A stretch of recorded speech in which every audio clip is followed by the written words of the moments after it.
now resume.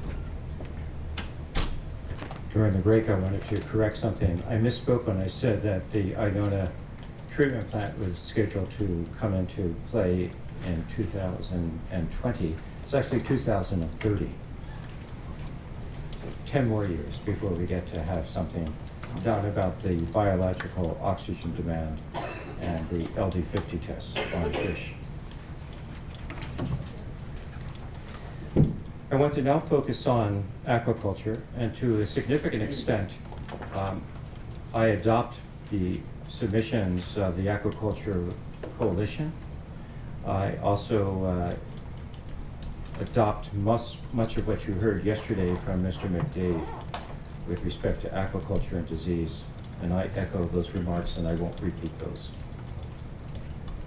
And I should say for the record that I represent a number of conservation groups, and one of the conservation groups, as you probably know, Mr. Commissioner, is a group called CAR, the Coastal Alliance for Aquaculture Reform. That group is confined in terms of its instructions to me to aquaculture issues alone. So all of the submissions I made with respect to the wild salmon policy, the other issues that I dealt with prior to the break, they cannot endorse those submissions because the composition of CAR is such that there's some commercial fishing aspects to it. I think it's T. Buck Suzuki as part of that. And so they will, however, endorse what I'm about to say with respect to aquaculture. So I want that to be made abundantly clear.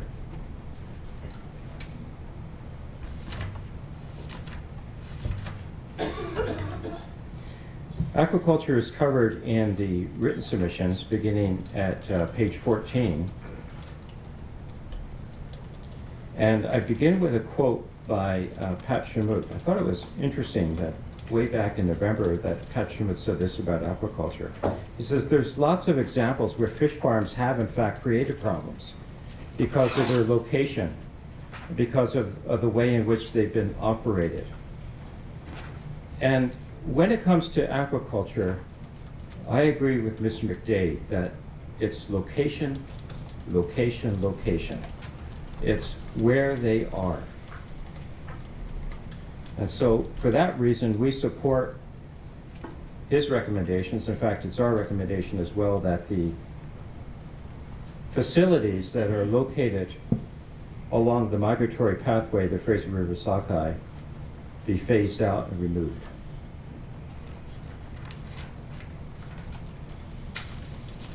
And I'm going to get to the precautionary approach and what it means in a moment. But before I do so, I want to deal with what we have called the conflict situation that exists within Department of Fisheries and Oceans. On the one hand, Department of Fisheries and Oceans has a mandate to regulate and support the wild salmon. And they do so through the wild salmon policy. They do so through their interactions with commercial fishing sector. They do so through their interactions and consultations with the First Nations. And yet, on the other hand, they regulate and enable, and those are the words I put to Ms. Dansero when she first testified way back in November of 2010. They regulate and enable the aquaculture industry. Now, I take Mr. Taylor's point that the aquaculture industry is a fishery, so therefore it comes within the auspices of DFO. But the enabling part, the promoting part, surely must be severed off, because it certainly gives a potential for bias, if not outright bias, within the department.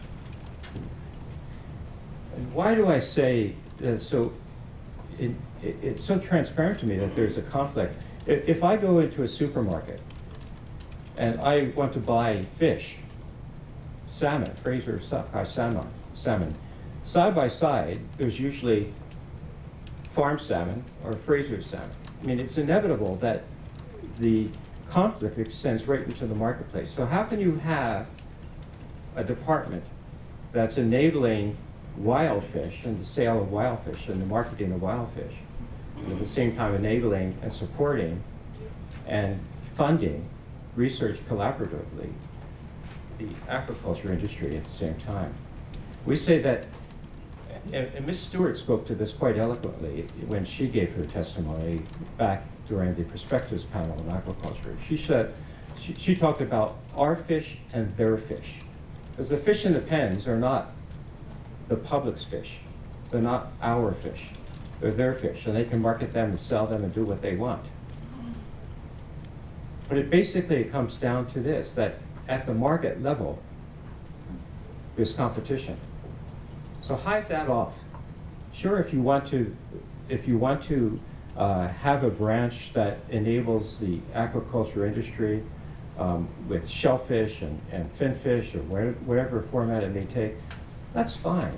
Put that somewhere else. Give it away from DFO, because inevitably it brings about conflict within the department. And if you want to avoid that conflict, the easiest way to deal with it is to segregate it, is to sever it off. Canada supports a lot of businesses. There's nothing necessarily wrong with that.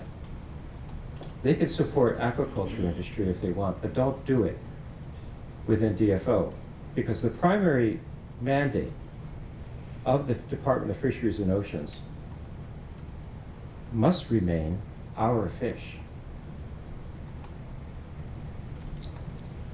Now, in the written material,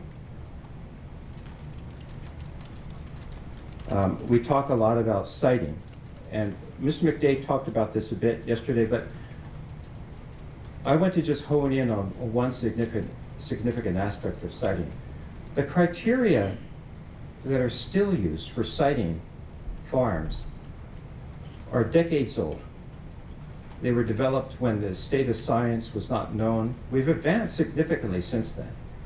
We know a lot more about the migratory pathway of the Fraser sockeye and other salmonid species because of the work that Dr. Welsh, amongst others, has done with respect to his telemetry research, his developing signals, implanting those signals, auditory signals, in smolts that are migrating out of the Cultus Lake, and then being able to track them and follow them up. And we know now where they go. We didn't know that 10, 20 years ago when the siting criteria were developed by the province.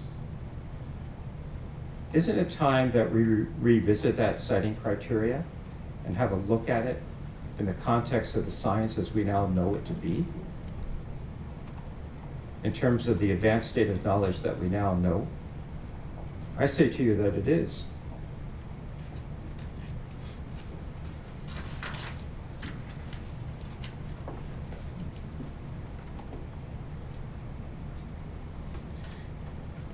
Now, one of the other aspects that we deal with in terms of our submissions is the amount of money that is being put forward from Canada to promote and support the aquaculture industry. And we deal with that in our submissions, beginning at paragraph 54. We say, DFO provides direct and indirect financial subsidies to the aquaculture industry and continues to do so in the midst of budget cuts to core conservation initiatives such as monitoring. DFO provided the Canadian Aquaculture Industry Alliance, CAIA, with nearly $400,000 in direct funding in 2010, a sum that is expected to be received again this year. And this was information that came from the Office of the Commissioner of Lobbying of Canada. DFO also spends much of its limited resources promoting the marketability of aquaculture abroad. And there's a reference to Exhibit 1634. And then we have the Federal Aquaculture and Innovation and Market Access Program, IMAP. It provides nearly $70 million in public money to support the aquaculture industry, often in the form of direct grants to fund studies that have absolutely nothing to do with wild fish health or conservation, but instead address industry marketability, such as soft flesh suppression technology.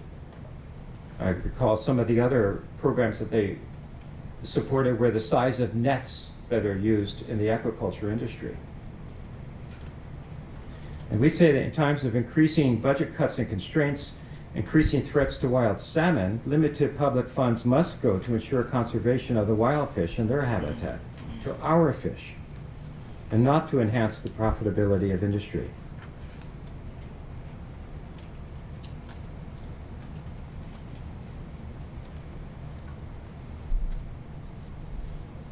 So we propose a number of solutions, some of which are echoed by the aquaculture industry and by Area D and B.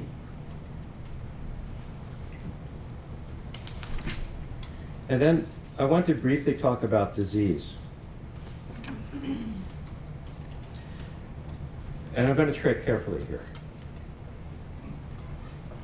I'm going to make the submission that may be renewed in a month or so, that everything that you heard, either in written form or in oral submissions, is now suspect.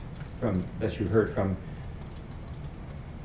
the province, from the aquaculture industry, and from the federal government is now suspect. So let's just shelve that. We may revisit it again in a month's time, but let's just shelve it for the time. I won't say anything more about it until the evidence unfolds that would allow me to elaborate further.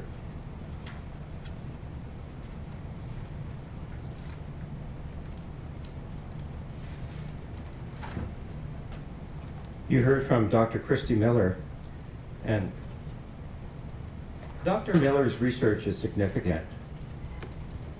Whether it's the be-all and end-all, whether she discovers what has been the cause of the early entry of the late runs of sockeye, I don't know.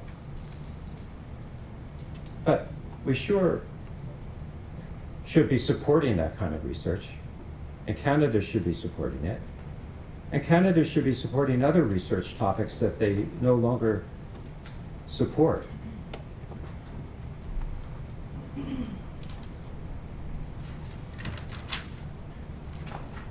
We hear some evidence about harmful algal blooms and some potential connection with aquaculture.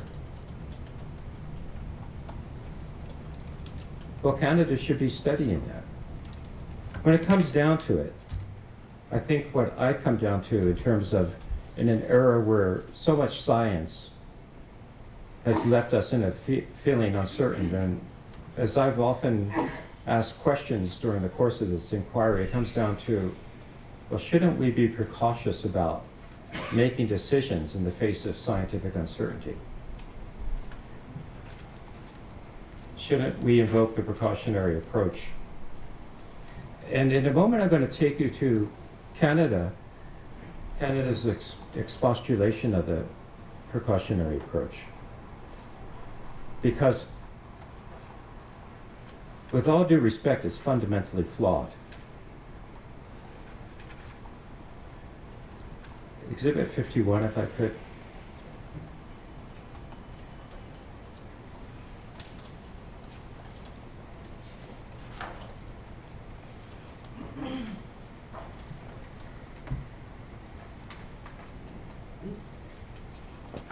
This was one of the early exhibits. It's an exhibit called A Framework for the Application of Precaution in Science-Based Decision-Making About Risk.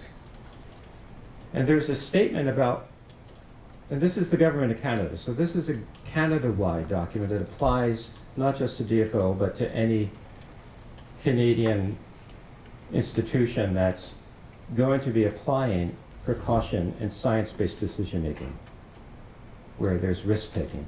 We could just, I think it's page 2, maybe. There's a definition of it under the heading 1.0, Introduction.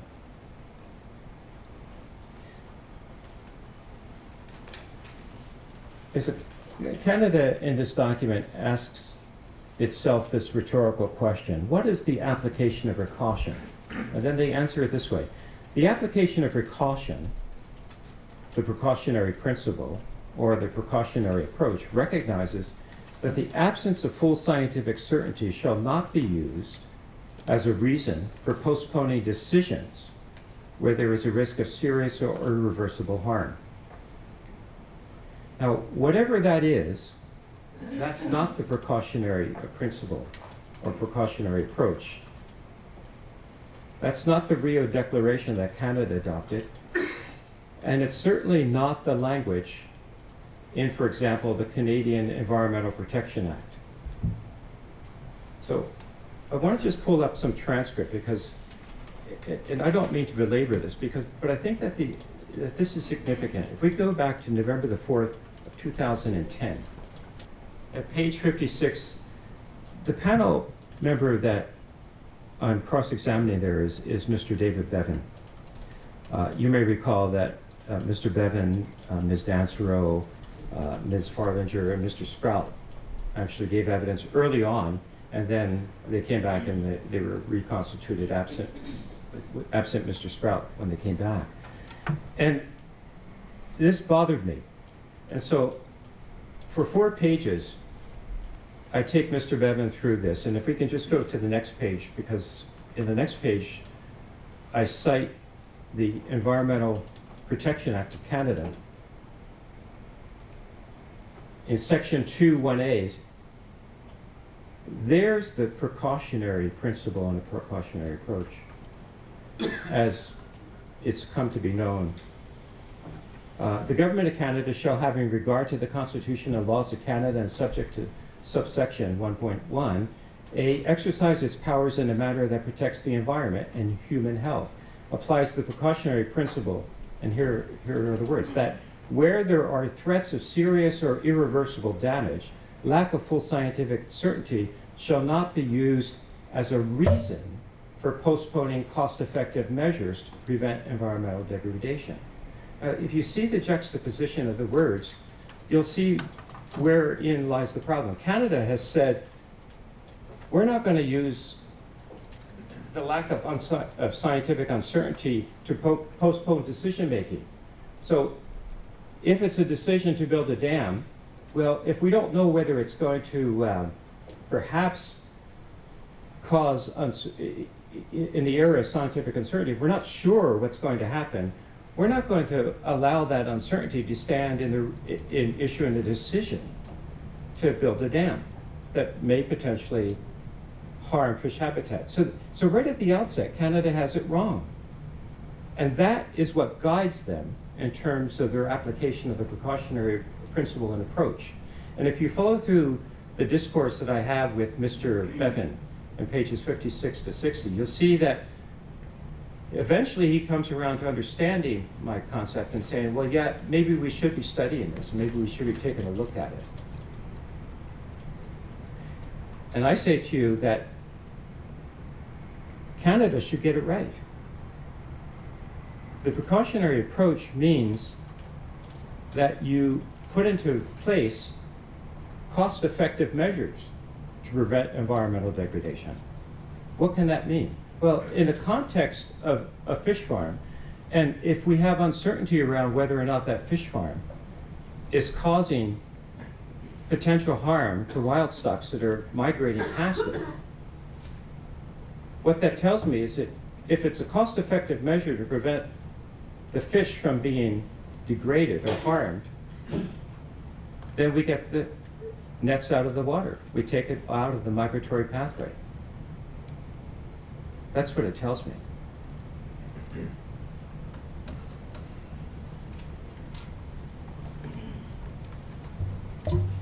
Now, I want to talk to you about the First Nations. And I want to refer you to our reply submissions.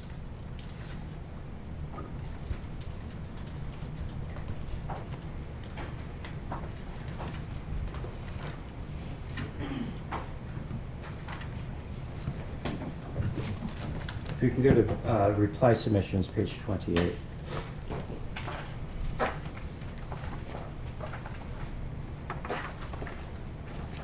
I read through the submissions of the First Nation, And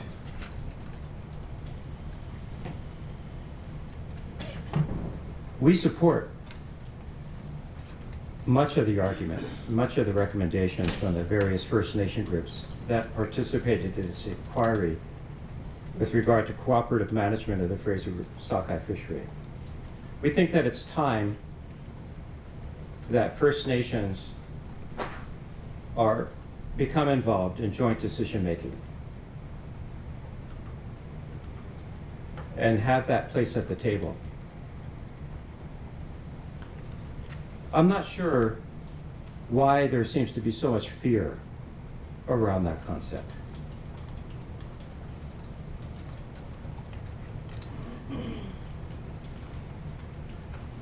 Certainly my clients who have as their primary motivation conservation recognize that First Nations likewise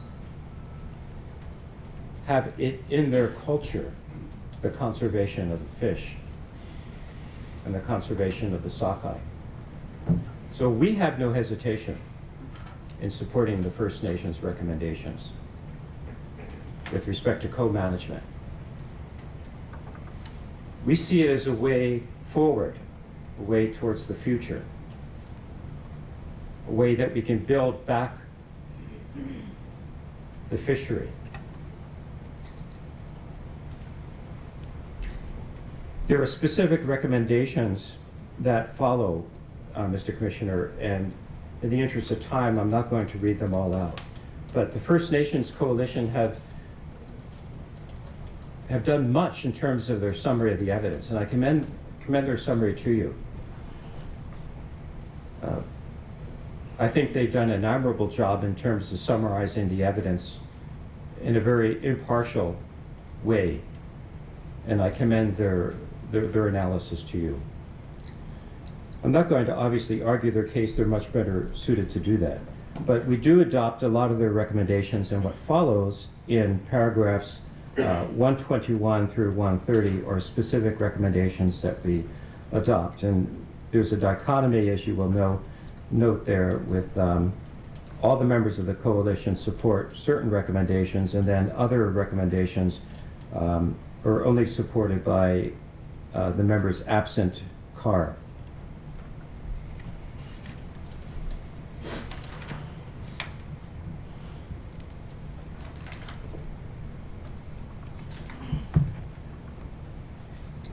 In the few minutes left, I want to summarize. And I want to summarize in this way,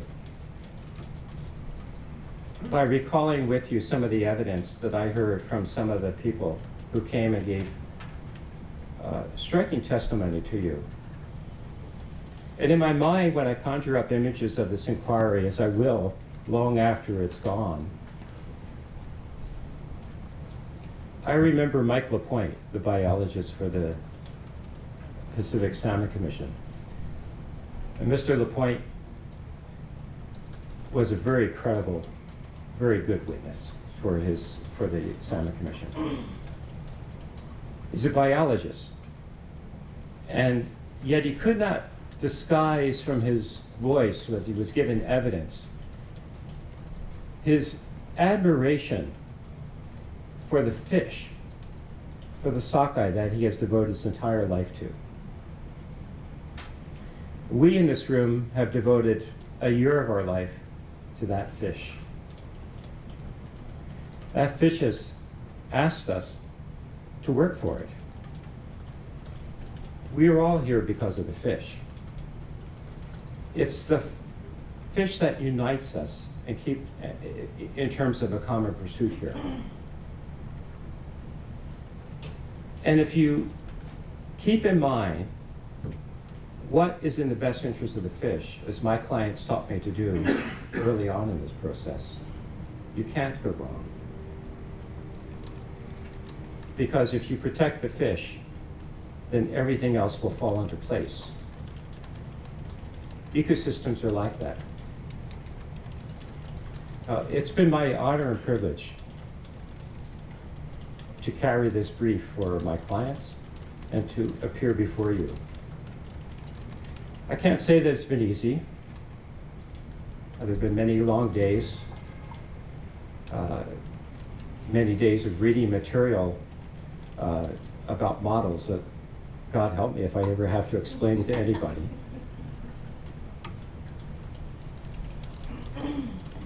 But I would have to say, as friends ask me sometimes, it's important work. It's work that has united us. It's work that will continue to unite us. And it's work that you will leave a legacy to. The last point I want to make is this, that I have all confidence in you and your team, and that I know that at the end of the day, there will be something worthwhile coming from this process. I think it will be a major piece of work that will help all of us further our knowledge and further how we deal with the fish that unites us. My only fear, and it may be a fear that you share, is that somehow once our work is done and once your work is done and you put all of this into recommendations, it's gone. It gets shelved somewhere. It's lost. And I don't know how to prevent that other than say, well, maybe you should make your decisions or recommendations appeal-proof. Maybe you should put into play in your decisions some mechanism for driving them home, to making sure that Canada doesn't just sit on them like they sat on recommendations from the Auditor General's office for years and years. That somehow or other, you light a fire or you instill some hope that will allow all of us to go forward, including Canada. So that Canada, rather than making excuse after excuse, it's too costly, we can't do it, we don't have the technology, will say, yes, we can, Mr. Commissioner, and yes, we will. Thank you. Mr. Commissioner, first let me introduce Katrina Pacey, who is with me as counsel and will be presenting part of our submission when it comes to the aquaculture area. Mr. Commissioner, let me also start off on a personal note. It has truly been a privilege to participate in this inquiry. You know, I got sweet-talked into taking on this job on the basis that I'd always had a very elementary intrigue about the story of salmon, the life cycle of salmon.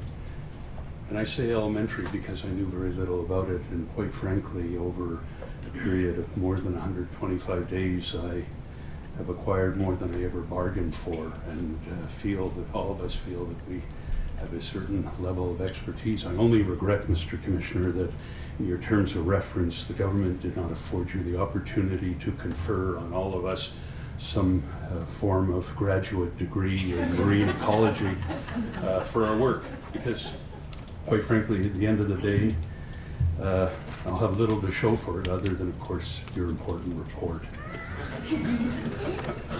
Having said that to you in introduction, I've been afforded only 1 hour, and I say only 1 hour because it is a tremendous challenge to us to compress into such a short period of time the numerous areas that we participated in our intervention, and to cover them to any substantive extent.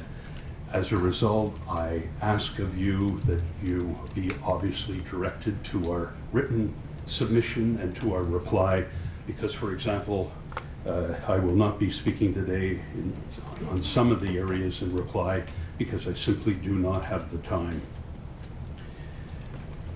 Now, having said that to you, Mr. Commissioner, I want to lead you very, very briefly into our table of contents, which is found at page 1 of our submission. And I want to have you at least appreciate the schematic of how we have approached this submission. And if you will see after the executive summary and after the Commission's mandate in the table of contents, we meet head on the issue of fiscal incapacity.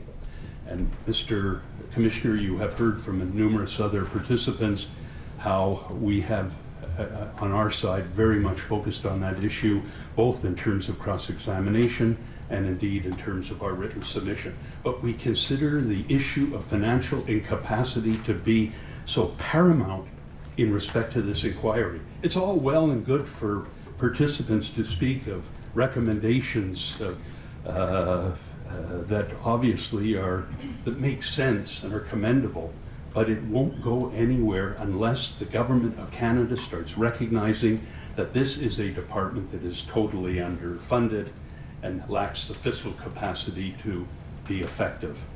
So in our table of contents, you'll see our first issue is the fiscal crisis and how it incapacitates DFO in terms of implementing the WSP and in terms of its general legislative responsibilities.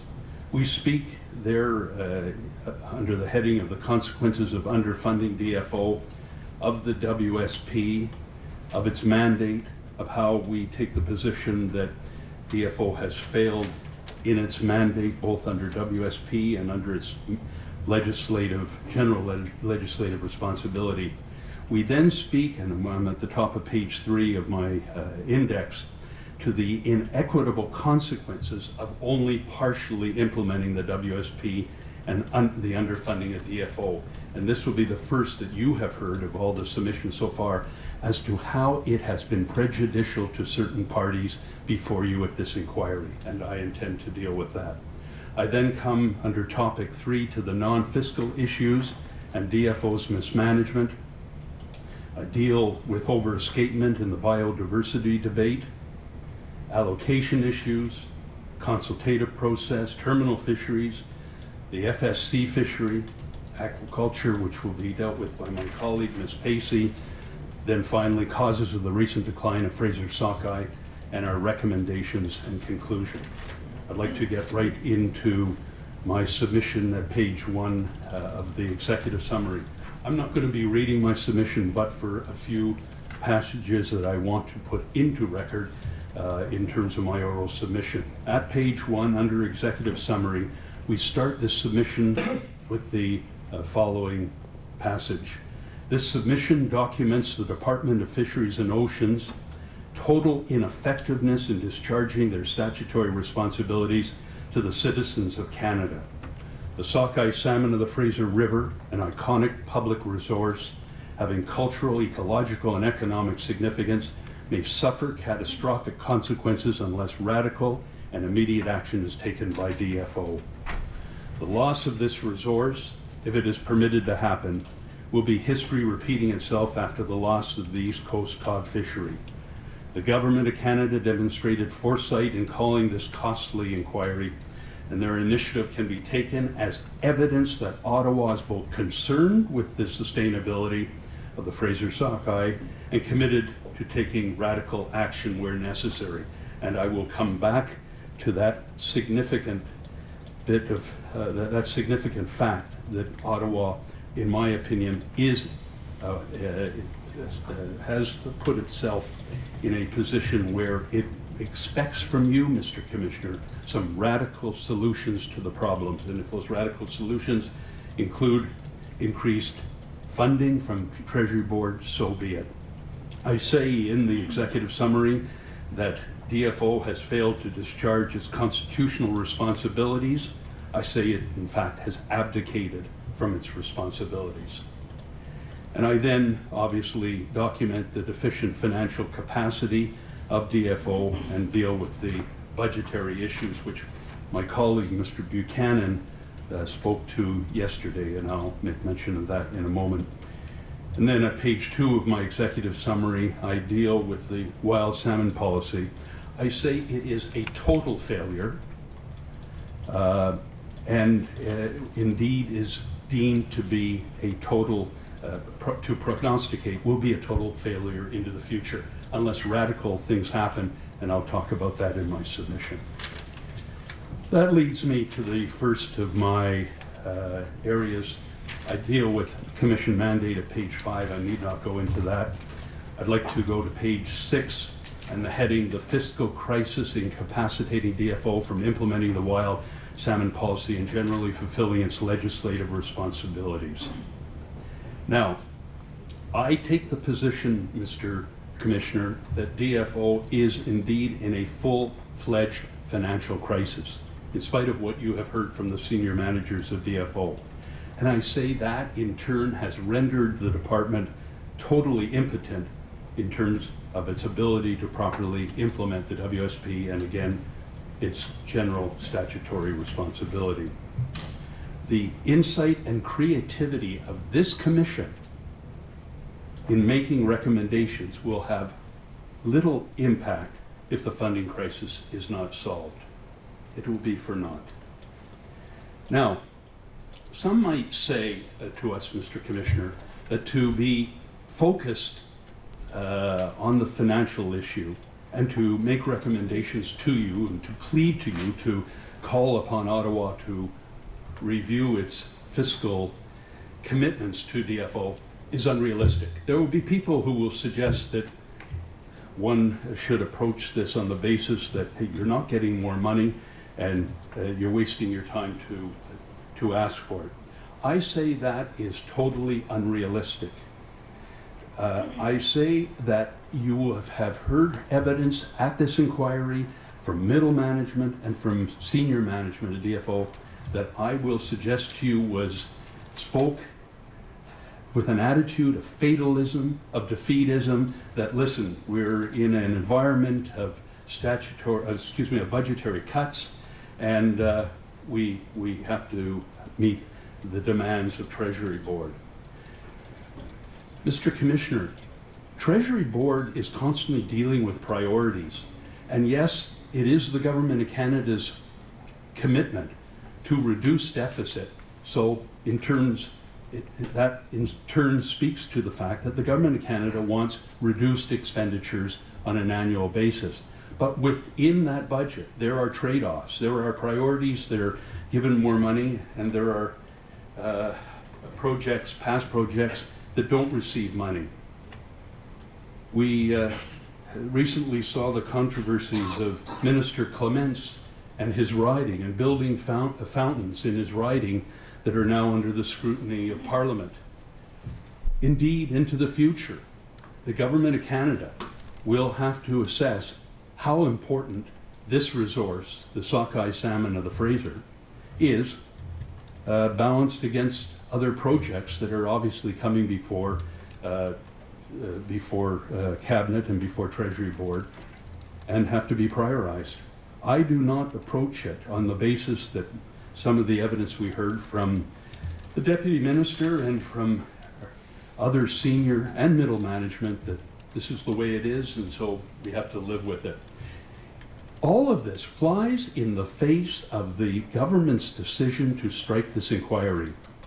You know, Mr. Commissioner, this isn't the first inquiry in Canada, but interestingly enough, in my review, and I'm not suggesting I'm necessarily been exhaustive about it, there have been very few inquiries or royal commissions that are federal in nature relating to species that are indigenous to this country. The three that I could come up with was our own. It was the Pierce Royal Commission of 1982. It was Senator Kirby's commission on the East Coast cod in, again, 1982. Now, there are all kinds of endangered species in this country. There are, in fact, 1,600 endangered species. But the government hasn't called a royal commission in respect to the northern spotted owl or the mountain caribou or any of the other listed species. They construct an inquiry to investigate the sockeye salmon of the Fraser River. Well, why? The answer is obvious. It's trite. It is because sockeye salmon is firstly an economic driver of great importance to the economy of British Columbia. Secondly, it is because salmon obviously is an important food source for all of us. And I say all of us, and most definitely for the First Nation community, but for the rest of us.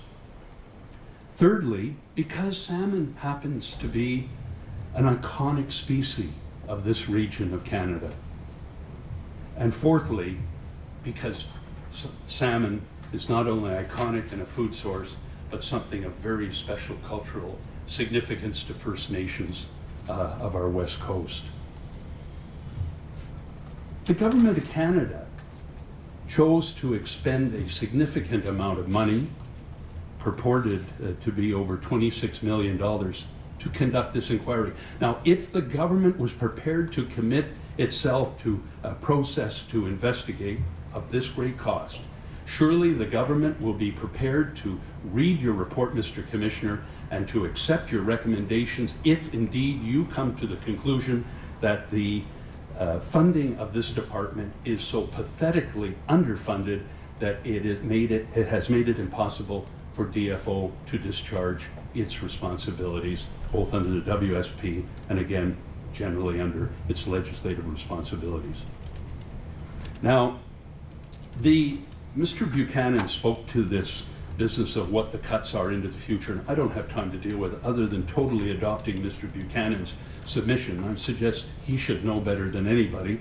There's some controversy between Mr. Buchanan and, for that matter, myself, as to whether the cuts are 25% or even up to 33%, as he spoke yesterday, or whether we have the version of the Government of Canada in there reply that it's something significantly less. I don't understand the reasoning behind the Government of Canada's position on it. Mr. Buchanan's put it before you, and I adopt totally what he has said in that regard.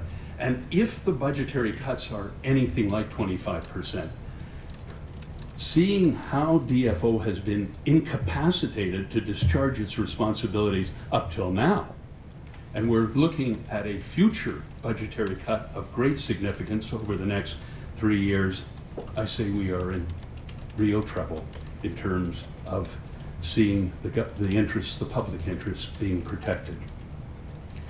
Now, I come to an exchange I had with the Deputy Minister early on. In fact, it was her first appearance in before this commission, and I want to focus on it for a moment. At page 7 of my submission, down at the bottom, I have the exchange. It's lifted directly from the transcript. I asked the Deputy Minister this question. Well, this is an awfully general question to you, Ms. Dansereau, but would you agree with me, or let me ask you this, are all science programs, departments, projects, stock assessment, stream enumeration, etc., adequately funded up till now, in your opinion, during the time of your tenure? And Ms. Dansereau answers, I would say yes. And then she goes on and says, well, others might disagree with me. But that's the state of mind of the senior managers of DFO, that everything is unfolding as it should, and that the department is being properly funded, and that they are discharging their responsibilities to the public in an acceptable standard. I say, with great respect to Ms. Dansereau, that either she is in denial, and I want to be careful of my language, Mr. Commissioner. I recognize that the idiom of this particular process has been one of civility, and I do not want to cross the line of that standard. But either she is in denial, or alternatively, unfortunately, she simply isn't grasping the reality of what in fact is happening out in the field. Anybody that reads the transcripts of the testimony that has been given throughout this proceeding, mainly by DFO officials of middle management, can't possibly conclude or stand before you and testify under oath that in fact things are unfolding appropriately and that the proper standard is being met in terms of protecting public interest. I don't see it. And what's interesting is Ms. Dansereau came back to the inquiry at a second appearance late on, and I put this exchange to her, our exchange of the earlier day, and asked her whether she'd been briefed about the testimony given to this inquiry. Indeed, she said she had. And I asked her whether she would care to reflect upon what she told us and change her mind. And she said no. She went back to saying yes, she thought everything was acceptable. Well, if that is her state of mind, she's obviously not fighting the case in front of Treasury Board for what we say is a crisis situation with the sockeye salmon of the Fraser. Now, having said that, I, in my submission, speak of Dr. Riddell, and he clearly did not adopt Ms. Dansereau's opinion. He said, in fact, when he left senior management at DFO in 2005, everything was at a marginally responsible level when it came to stock enumeration and carrying out their responsibilities. I say, and I'm at page 10 of my submission, the department needs a significant infusion of new money if the following consequences are to be avoided. The WSP will never be comprehensively implemented. Other DFO programs for Fraser Sockeye will suffer, and many other programs in the Pacific region will also suffer shortfalls. It is important to note, Mr. Commissioner, that the warning was given to you by Dr. Riddell on a few occasions that there is a risk here that that DFO is stealing money or taking money from other programs to feed the sockeye salmon program of the Fraser because of international treaty obligations, and that is at great risk to other stock. And even though this proceeding has been a one-note proceeding in the sense that it was exclusively relating to the sockeye salmon of the Fraser, the fact is my clients and the public generally depend upon the health of and sustainability, not just of sockeye salmon of the Fraser River, but obviously the full array of species, marine species up and down the coast. And one cannot afford to have a situation where DFO is robbing Peter to pay Paul. I come to, at page 11, the consequences of underfunding DFO. I say that the wild salmon policy, the architects of that policy intentionally or unintentionally took this policy and rooted it down a road to failure. How could it possibly have ever been implemented in a fulsome way when in fact it was written into the policy, there'll be no funding for it. You'll have to take it from other programs that are currently within your budget. And that position of the Government of Canada has continued to this very day, and as we prognosticate about the future, it isn't as if some knight dressed in white came before us from the federal government to announce that indeed the government had changed its mind and would start funding and allocating specific money for the implementation of the WSP. That is not the evidence before us. Mr. Chamout testified, being obviously of a past very senior position at DFO, that the program needed 30 to 40 million. Now some will say he was speaking in a facetious way in calling for 30 or 40 million, but there's significance to it. He basically was telling us that clearly he joined in the opinion that significant money had to be injected into the coffers of the Pacific region if indeed this WSP was going to amount to anything. Mr. Saunders, and I'm down at the bottom of page 12, and there are references to everything I'm saying here, but I don't have time, obviously, to ask Mr. Lund to put them on the screen. He spoke that how the lack of funding prejudiced expeditious implementation of the program.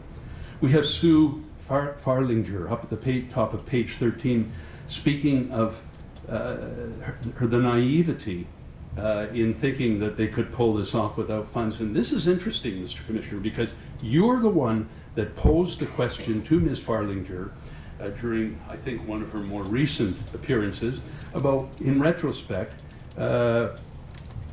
whether indeed she felt that it was naive to expect any form of significant implementation, and she agreed it was naive. I then followed your questioning of Ms. Farlinger by saying, well, if you concede, Ms. Farlinger, that it was naive back in 2005 to expect implementation, let's prognosticate about the future. Aren't you continuing to be naive if you are in any way suggesting to this commission that unless there's a funding change, we're going to have any significant implementation? And you will see, she says on page 13 of my submission, line 38, and I think that it would be very difficult to put a date or a time, or in fact any kind of end point on the gathering of even the first tranche of that information. Now, that's not very comforting to us, to my clients, to the conservation group. Basically, she has come forward and is not prepared to commit the Government of Canada to any form of fulsome implementation of the WSP. It doesn't instill confidence in the process. Now, I will come a little later on my submission to how this all prejudices the commercial industry, and I'd rather just speak for my clients and leave it to others to speak to their clients. But in terms of the Sainers and the Gillnet Area D, there are huge consequences to what has unfolded here in terms of the history of WSP. I want to speak basically to the limited implementation of the WSP. Ms. Dansero, again, seems to be trying to be charitable here, in denial, in believing that the WSP is being implemented in any significant way. Look at the bottom of page 13 of my submission, line 25. She says, now there are pockets of insufficient knowledge. I completely grant you that, but those knowledge gaps we are working to fill. Pockets? Pockets implies that there has been substantive or at least significant implementation of the WSP, and I take the position, as I will show you in a moment, that there has not been. And to imply that it is, for the most part, been applied, or that the spirit of the WSP has been applied, is, I'm suggesting to you, very, very misleading to this inquiry. Now, I take the position that most components of the WSP have remained totally non-operationalized up to this point in time. We have Mr. Shamoud, I'm at page 14. He gave his very evidence, was my honest reaction, is one of disappointment about where things stood right now. And then finally, on this matter, we have the Gardner-Pinfold report, albeit in draft. But the Gardner-Pinfold report, forgive me, but I say it totally substantiates and supports what I'm saying, what Mr. Leadham has been saying about the ineffectual implementation of the WSP today. Just quoting from one page of the report, that's now our exhibit number 1992. I don't need Mr. Lund to put it up. I'm only reading one sentence at page Roman numeral 2, under the heading Contribution to Meeting Objectives is Modest. The authors wrote, this CUs and monitoring and assessing their status, excuse me just one moment, yet this work requires activity in three essential areas: establishing abundance and distribution benchmarks for each of the CUs, and monitoring and assessing their status. Assessing the habitat status of CUs, and implementing an interim process for managing priority CUs. The authors then say, quote, until these activities produce their intended outputs and outcomes, the policy objectives will remain largely unrealized, and the goal, a worthy but elusive target, unquote. Now, that's in draft, but we'll see it probably in its final form. And I submit it is totally supports where we're going with this. I'm at the top of page 15, Mr. Commissioner. I say in terms of the failure to implement, first of all, DFO has done no costing out of the policy. I say DFO has done no implementation plan of the policy. I say DFO has not provided a date for full implementation of the policy. And I now come to the topic of the mandate specific to WSP of what one would have expected in their implementation.